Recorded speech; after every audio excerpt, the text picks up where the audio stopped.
नमस्कार दोस्तों, बड़ी खबर आ रही है उत्तर कोरिया से। उत्तर कोरिया के शासक तानाशाह किम जोंग उन की बहन ने अमेरिकी राष्ट्रपति को बड़ी सीधी धमकी दी है, बड़ी सख्त धमकी दी है। जी हां, उनकी बहन का नाम है किम यो जोंग। जो किम जोंग उन की बहन है, उन्होंने दरअसल अमेरिकी राष्ट्रपति को सीधी धमकी दी है और कहा है कि वो अस्थिरता का कारण ना बने। ये क्यों कहा गया है वो दरअसल मैं आपको बताता हूं। ये धमकी क्यों दी गई है उसका भी एक कारण है।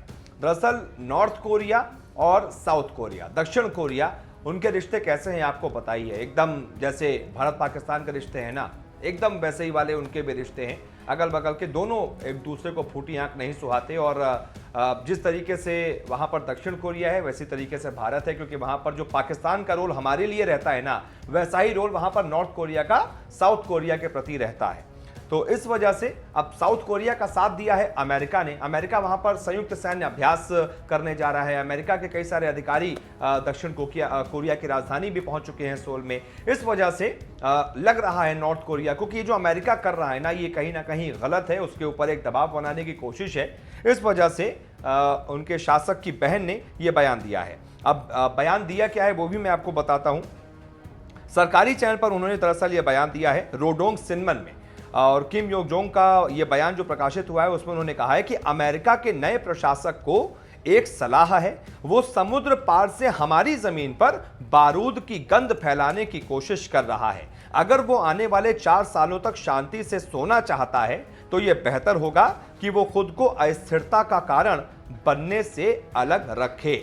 उन्होंने अपने प्रतिद्वंदी पड़ोसी देश के साथ संयुक्त सैन्य अभ्यास को एक हमले की तैयारी भी बताया है। उन्होंने कहा कि दक्षिण कोरियाई सरकार ने एक बार फिर से march of war, march of crisis को चुना है। किम जोंग उन की इकलौती छोटी बहन है और उन्हें उनका सबसे करीबी और ताकतवर शख्स भी समझा जाता है। इसलिए उनका यह बयान ये मानकर चलिए कि किम जोंग उन का बयान है। आपको बता दें, दक्षिण कोरिया और अमेरिका के बीच जब भी संयुक्त सैन्य अभ्यास होता है तो उत्तर कोरिया आमतौर पर ऐसी ही प्रतिक्रिया देता है।